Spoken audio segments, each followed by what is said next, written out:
So hi, my name is Adeola Fayehun and I'm the host of Keeping It Real with Adeola.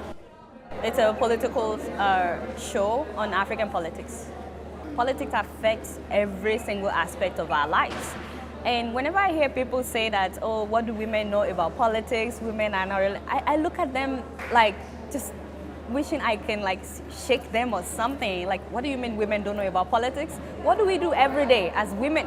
We take care of the home, take care of the children. We have to do some kind of politics to get everything moving for our husbands, for our children and all that. So women do know about politics, and women are the ones that are mostly affected by the decisions made by men in politics. So there's no reason why women should not be involved in politics. At the same time, nobody was born deciding that they wanted to be either a man or woman. When you were born, you didn't say, I want to be a guy. When I was born, I didn't say, I want to be a woman. Nobody gets to decide whether there will be a man or a woman. I guess I'm just trying to make sure that people that watch my show get to understand that everybody has a right to their own opinion about what is happening in their society. I try to portray myself sometimes as like a bush girl, like somebody that comes from the village or somebody that would sell orange on the street. But even that person has an opinion. That person has a right to say something about what is happening in their society.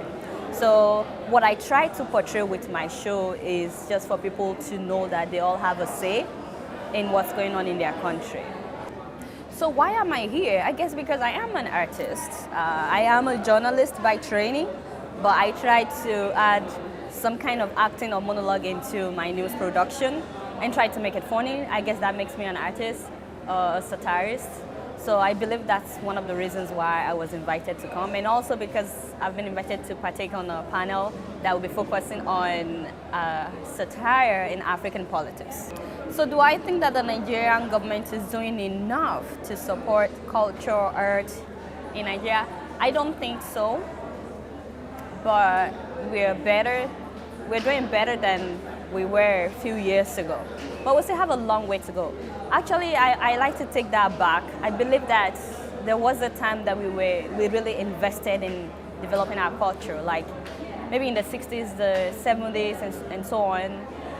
Performing arts centers, performing theater, all those things were more popular at that time than now. I'm very excited about Nollywood and how it's growing.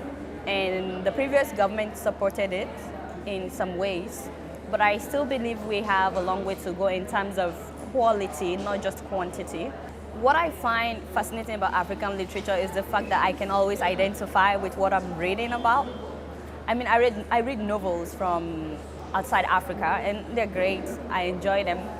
And I've been opportunity to live outside Nigeria as well, so I can recognize many things. But when it comes to African literature, when I'm reading books written by Africans, especially if the setting is in Africa, it's like I'm back home. It's like I can totally immerse myself in what I'm reading.